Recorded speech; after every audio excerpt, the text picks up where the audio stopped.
ময়মনসিংহের গ্রাম বাংলার একটি ঐতিহ্যবাহী খাবার জাল জাল ডিম বোনা রান্না করা। আর আজকে আমি এই যে এত মজার জাল জাল একটি ডিম বোনা রান্না করছি, আর এটা হলে আপনার কিন্তু আর কিছু লাগবে না, আপনি পেট ভরে খেতে পারবেন। এটা এতটাই মজার এবং সুস্বাদু, আপনার এই ডিম বোনা হলে কিন্তু আর কিছুরই দরকার পড়বে না। এবং বাড়িতে থাকা খুব সহজ রেসিপিতে আমি এই ডিম বোনাটা তৈরি করছি। 4টা ডিম আর 2টা আলু সিদ্ধ করে নিয়েছি। ডিমগুলো আমি ছুলে নিচ্ছি, পরিষ্কার করে নিচ্ছি। আর এই যে আমাদের গ্রামে সাধারণত এরকমভাবে ডিম বোনা রান্না করা হয়। আর এই যে আমি যে রান্না করছি এই ডিম বোনাটা এতটাই সুস্বাদু আর এতটাই মজাদার ডিম বোনা, আপনি একবার খেলে কিন্তু বারবার খেতে মন চাইবে। আর আমাদের ঘরে যখন ভালো কিছু না থাকে, শুধুমাত্র ডিম, আর তখনই আমি এই ডিম দিয়ে এই রান্নার রেসিপিটা তৈরি করি। আর এই ডিম রান্না করলে বাড়ির সবাই, পরিবারের সবাই কিন্তু খেয়ে অনেক প্রশংসা করে। আর আমি ডিমটাকে কিন্তু ফালি ফালি করে নিচ্ছি, আর আলু 2টা ছুলে নিয়েছি। এইভাবে ডিমটাকে অবশ্যই আপনি ফালি ফালি করে তৈরি করবেন, তাহলে কিন্তু আপনি 2টাও খেতে পারেন, সমস্যা নাই। যদি আপনার পরিবারের সদস্য সংখ্যা কম থাকে তাহলে আপনি 2 পিস 3 পিস করেও খেয়ে ফেলতে পারেন। আর এরকম ফালি ফালি করে ডিম বোনা রান্না করলে কিন্তু খেতে ভীষণ মজা হয়। ডিমের মধ্যে মশলাগুলো খুব ভালো করে অ্যাড করা যায়। আমি আলুগুলাকে সুন্দর করে কুচি কুচি করে ফালি ফালি করে কেটে নিচ্ছি। আপনি এইভাবে একবার হলেও আমার এই রেসিপিটা ট্রাই করবেন।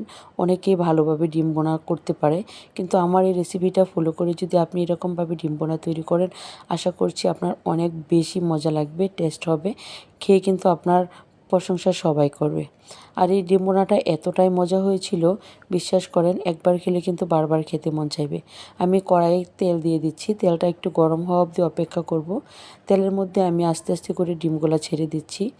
সবগুলা ডিম ফালি করে রেখেছিলাম, সবগুলা আমি এখানে তেলে দিয়ে দিচ্ছি। আর একটা ছোট চামচ নিয়ে একটু একটু করে তেলগুলা ডিমের উপরে দিয়ে দিচ্ছি। অবশ্যই গরম তেল ডিমের উপরে দিবেন, কারণ এই পাশটার মধ্যেও যাতে তেলগুলা খুব ভালোভাবে লেগে যায়। আর এই তেলগুলো উপরে ছড়িয়ে ছিটিয়ে দিয়ে আমি একটা মশলা গুলে নিয়েছি, একটু হলুদের গুঁড়া, একটু মরিচের গুঁড়া, একটু লবণ। এটা একটু মিক্সড করে এই ডিমের উপরে অবশ্যই দিয়ে দিবেন, তাহলে খুব মজা হয় ডিমটা খেতে, খুব ভালো লাগে, টেস্ট লাগে। আর এটা আমার গ্রাম বাংলার ঐতিহ্যবাহী একটি খাবার। আগে মা চাচিরা এইভাবে ডিম রান্না করতো, অনেক মজা পেতাম খেয়ে। এখন তো নিজেই রান্না করছি, আর এই নিজের রান্না খেতে খেতে কিন্তু খুবই ভালো লাগে। এখন এরকমভাবে রান্না করছি, আমার রান্না খেয়ে সবাই কিন্তু প্রশংসাই করে।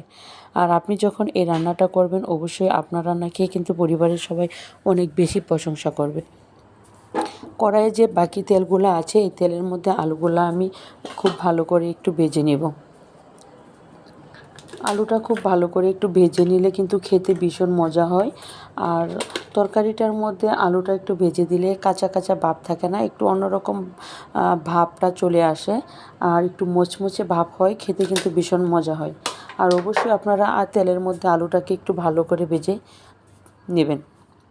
সিদ্ধ করা আলুটা আমি ভেজে নিয়ে ওই বাকি যে তেল ছিল ওই তেলের মধ্যে পেঁয়াজ কুচি দিয়ে দিচ্ছি। আর পেঁয়াজটা আমি অনবরত একটু নাড়তে থাকবো, বাদামি কালার হওয়া অবধি একটু অপেক্ষা করব। একদম সহজ ওয়েতে, কম তেলে, সহজ রেসিপিতে আপনি এটা ডিম বোনাটা করতে পারেন। পেঁয়াজটা তেলের মধ্যে খুব ভালো করে একটু ভেজে নিচ্ছি। এর মধ্যে আমি মশলাপাতিগুলো অ্যাড করে দিব। দেখেন পেঁয়াজটা আমার খুব সুন্দর হয়ে গেছে। এখানে আমি আদা বাটা দিয়ে দিচ্ছি, পেঁয়াজ বাটা, রসুন বাটা, এগুলো দিয়ে খুব ভালো করে আমি একটু নেড়ে চেড়ে, জিরা বাটা, 4 রকমের বাটা আমি দিয়েছি, আদা বাটা, রসুন বাটা, পেঁয়াজ বাটা, জিরা বাটা। এটা ওই তেলের সাথে, পেঁয়াজের সাথে খুব ভালো করে ভেজে নিতে হবে, কারণ যাতে কাঁচা ভাবটা না থাকে। অবশ্যই আপনারা এরকমভাবে একটু ভালো করে ভেজে নেবেন, যাতে এই যে কাঁচা ভাব না থাকে। আর বাকি মশলাগুলো আমি এখানে দিয়ে দিচ্ছি, সেগুলো রসুন, জিরা বাটা, মরিচের গুঁড়া, হলুদের গুঁড়া, জিরার গুঁড়া, স্বাদমতো লবণ, সব কিছু দিয়ে আমি খুব ভালো করে অবশ্যই মশলাটা কষিয়ে নিচ্ছি। আর মশলাটা যত ভালো করে কষাবেন, তরকারিটা খেতে কিন্তু ভীষণ মজা হবে। এরকম ডিম বোনা করলে কিন্তু গরুর মাংস ফেল। আর এরকম ডিম বোনা করলে, মজার মজার ডিম বোনা করলে, আপনার রেসিপিতে, রান্নায় যে যত কিছু আইটেমই রান্না করেন না কেন, আপনার এই ডিম কিন্তু সবাই অনেক বেশি পছন্দ করবে। আলুগুলা দিয়ে দিচ্ছি। আলু আর মশলা খুব ভালো করে একসাথে কষিয়ে নিব। যত ভালো করে তরকারিটা কষাবেন খেতে ঠিক ততটাই মজা হবে। আমি এখানে কষিয়ে নেওয়ার পরে পানি অ্যাড করে দিচ্ছি। আর এই পানিটা দিয়েই আমি কিন্তু তরকারিটা খুব ভালো করে কষিয়ে নিব। হালকা একটু পানি দিয়ে আলুটা খুব ভালো করে কষিয়ে নিচ্ছি। তরকারিটার আসল স্বাদই হচ্ছে কষানি। আর এরকম ঝাল ঝাল ডিম বোনা খেতে কিন্তু আমার ভীষণ ভালো লাগে। আর আমাদের কিন্তু অনেক প্রিয় এই ডিম বোনাটা খেতে। আমি একটু পানি অ্যাড করে দিচ্ছি, যেহেতু আমি এটা বোনা বোনা করব, মাখো মাখো ঝোল করব, তার জন্য অল্প কিছু পানি দিয়ে 10 মিনিট আমি জাল করে নিচ্ছি। 10 মিনিটের মধ্যেই কিন্তু দেখেন তরকারিটার ঘনত্ব চলে এসেছে। আমি এখন ডিমগুলা দিয়ে দিচ্ছি। ফালি করে ভেজে রাখা যে ডিম, এই ডিমগুলো কিন্তু আমি তরকারিতে দিয়ে দিচ্ছি। আর সুন্দর করে আপনি উপরে দিয়ে দিবেন, দেখবেন তরকারির কালারটাই অন্যরকম চলে আসছে। এরকমভাবে একবার হলেও আপনি বাসায় ডিম বোনা তৈরি করে খাবেন। আর এরকম ডিম বোনা খেতে কিন্তু ভীষণ মজা হয়, খেতে কিন্তু দারুণ লাগে। গরম ভাতের সাথে, খিচুড়ির সাথে, বউ ভাতের সাথে, জাউয়ের সাথে, যে কোনো আইটেমের সাথে কিন্তু পোলাওয়ের সাথে আপনি এই ডিম বোনাটা সার্ভ করতে পারেন এবং খেয়েও কিন্তু ভীষণ মজা পাবেন। বাড়িতে মেহমান আসলে কোনো কিছু না থাকলে ঝটপট আপনি এই ডিমটা রান্না করে দিতে পারেন। দেখেন কত লোভনীয় হয়েছে ডিম রান্নাটা। আর এরকম মজার মজার রেসিপি পেতে অবশ্যই আমার চ্যানেলটা সাবস্ক্রাইব করে পাশে থাকবেন। অনেক অনেক ভালো ভালো রেসিপি দেওয়া আছে আমার চ্যানেলে, আপনি অবশ্যই ঘুরে দেখে আসতে পারেন। আর যদি আপনাদের এই রেসিপিটা ভালো লাগে, সাবস্ক্রাইব করে অবশ্যই আমার পাশে থাকবেন। কত লোভনীয় হয়েছে ডিম বোনাটা, দেখেই কিন্তু খেতে মন চাচ্ছে।